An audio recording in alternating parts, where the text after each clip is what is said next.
AITA for refusing to split my inheritance with my siblings. This is a long one, so buckle up. I, female, 19, have an estranged grandpa more or less. He's my dad's father, but my dad hardly had a relationship with him. I have two other siblings, one younger, 13, and one older, 26. My grandma divorced my grandpa when my dad was only 10, so he lived with my grandma his whole life in a different state and didn't see him. When he got older, he saw him a little more, and my grandpa started coming around a little bit more as well. He'd stay for a week at a time and then go home. He was an old, bitter man, to be honest. He never got remarried and lived his whole life in his coastal town with the same friends he'd had his whole life. He wasn't pleasant to be around and could hold grudges longer than anyone I've ever met. But regardless of this, he was filthy rich. He owned a successful business that he sold for $1 million. He retired after selling, but his house sits on an island as well as the biggest piece of land on the island. So it sold for well over $3 million. I was never close with my grandpa, but I took after his sister, who is an RN, and he adores her. He always told me that he was proud to see me follow in her footsteps. He died a few months ago. Since then, my family has been torn apart. He left everything to me. He essentially liquidated all of his assets, and it ended up being close to $8 million. I was shocked. I didn't and still don't know what to do with the money, but I'm going to save it. My dad and stepmom as well as my siblings are hounding me to split the money with them. I just can't do it. My dad is an alcoholic who never said anything nice about his dad. Despite him being bitter, my grandpa actually bought my dad a $300,000 house. My dad would 100% drink away any money given to him. As far as my siblings, my brother has full financial support from my grandma as he is the favorite, and he's very wasteful and ungrateful. He never talks to me and always is very mean to me when he does. My little sister is the only person I've actually considered. She's very young, and that's really the only thing stopping me. Her mom is money oriented and would take the money from her. So I'm waiting until she turns 18, and I offered to pay for her college. But now my family is telling me I'm unfair and the money doesn't belong to me and I'm not deserving of it. That I'm too young and I'll waste it on cars and clothes. I don't agree, and now they're all threatening to cut me off and never speak to me, or even sue me if I don't give them all a chunk of the money. I don't know what to do, and I'm buckling under pressure here. I've already had 2 police officers out to my house because my dad is claiming I stole the money from him. Everything was through an attorney. I know I did nothing wrong legally, but morally, so am I the idiot. Update. First off, thank you to everyone for the advice, links, etc. It was greatly appreciated. It's been almost a month since my post, so I figured I'd try to update and clarify a few things. My family and I have tried reaching out to my father to get him help. He's declined. Giving him money or even bribing him with money to get help wouldn't work like some of you suggested. It's already been tested literally not even 3 months ago. My brother is fully supported by my grandparents despite being almost 30, and they have never done anything close to that for me. Therefore, I didn't feel it was necessary to give my brother anything, as he had a very bad relationship with my grandpa and only came around when he died.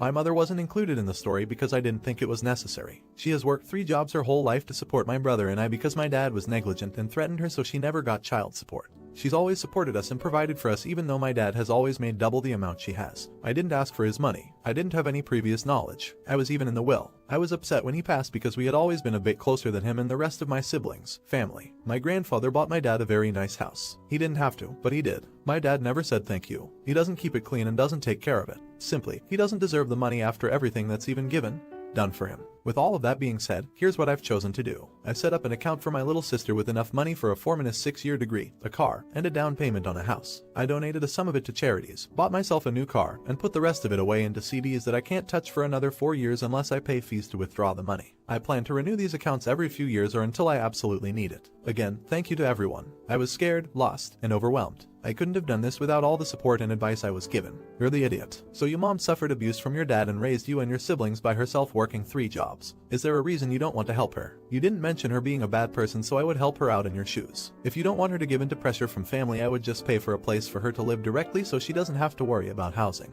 Not the idiot. Good for you. Hopefully your sister grows up and has a good head on her shoulders. The best thing to do is to not tell anyone about your money that you don't need to know. Also, make sure you have a retirement account. Talk to an investor. It is much better to have a retirement account that works for you than to put money into CDs. AITA for not wanting to do more chores even though my boyfriend works more hours. My boyfriend, male, 24, and I, female, 24, are both students. We live together. My boyfriend is very intelligent, but he is just not an effective learner. He is a mad perfectionist. He'll review every single lecture, read every single article, and so on. He also reads everything word for word as if he had never heard of effective reading techniques. So he usually spends every day studying from 9 AM to 5 or 6 PM. I, on the other hand, like being effective, and I get my stuff done a lot quicker. Now the problem is that recently my boyfriend has started to expect me to do more chores because I have more time off. We used to split chores 50/50 apart from cooking, which I do every night since he has never learned how to cook. He started making remarks that I should pick up some of his chores because I'm reading a book while he's still reviewing a lecture. The way I see it is we both have the same workload, I just handle it more effectively and already cook on top of doing my 50%.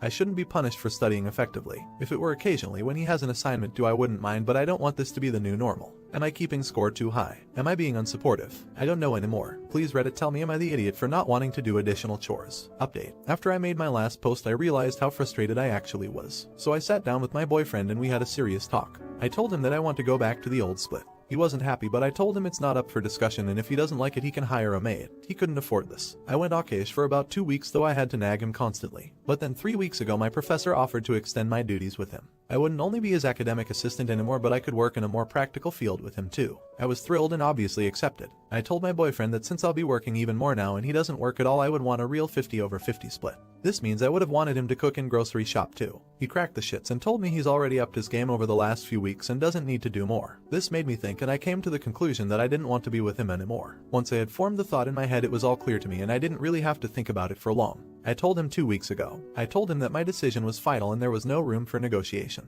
He wasn't happy and promised he'd do better if I gave him another chance. I didn't and moved out. I'm living with a friend for now. I feel relieved and happy. You're the idiot. It's clear that he has a larger workload and that you just don't feel like doing what you're supposed to do. I'm glad you guys broke up and he's away from your BS. Not the idiot. I remember your post. As your now ex reminded me of my ex lol. In my country most first relationships end because young men don't pull their weight versus housework. Apparently they tend to learn from that. And in my experience after that first relationship most women hesitate to choose a second partner who's never lived with a GF before. We prefer them house trained. Haha. Would you have dumped your boyfriend for this? Let me know in the comments. Now, AITA for moving out of my house because I've had enough.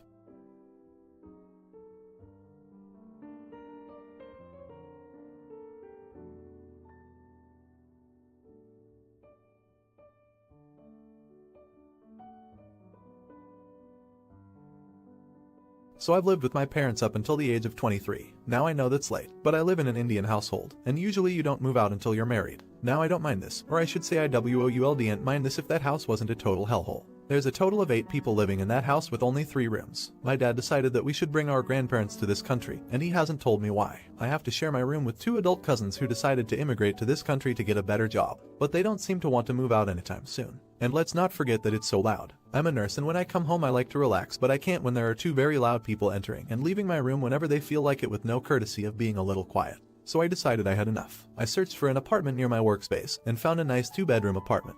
I told my parents I'm moving out and they flipped. My dad started yelling at me that I'm not married yet and it would be rude for me to move out before I'm married. My mom started crying, telling me how I could just leave her like that. I tried to ignore them, but they kept trying to stop me. So I told them that I just can't live in a place where I don't get any respect. I've been living in my apartment for just a little over a week.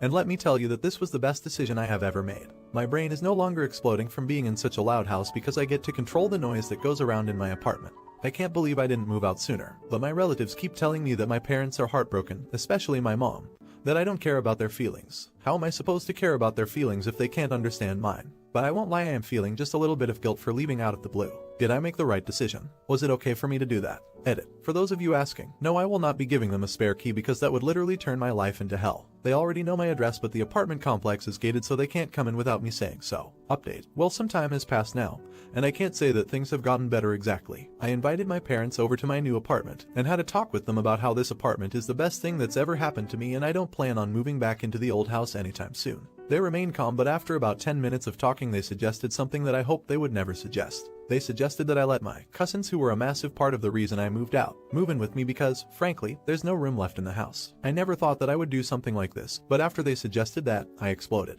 I yelled at them, saying that they should have thought about that before I was forced to move out due to my mental health deteriorating. I told them that they are never allowed to move in with me, and I don't have any room for them either. They yelled back saying I'm being way too disrespectful, and I should watch my tongue around them. My mother started tearing up, but I don't care about that anymore. All the guilt that had built upon me for moving out had disappeared in that moment. I had them leave and told the watchman to never let them in without my approval. So yeah, while the situation did not at all get better, the guilt I had in my heart and mind from the last post is now completely gone because I've realized that Indian parents care not about their children's health, but their status in their families. Cousins' parents suggested they move in with me and they agreed. More. Not the idiot. Good for you for standing up for yourself. Cut contact with any relatives who are harassing you over this. A lot of cultures tell you that you should respect your parents, but I believe parents, and family in general, deserve respect when they give respect. Not the idiot. When the lease is up, try moving to another area so they don't know where you are. Only meet them in public areas and maybe keep your important doc in a safe or safety deposit box. WIBTA if I backed out on buying a Switch purely to spite my siblings. A little bit of background. I, male, 15, work a 20-hour work week along with school and make a fair wage while doing so.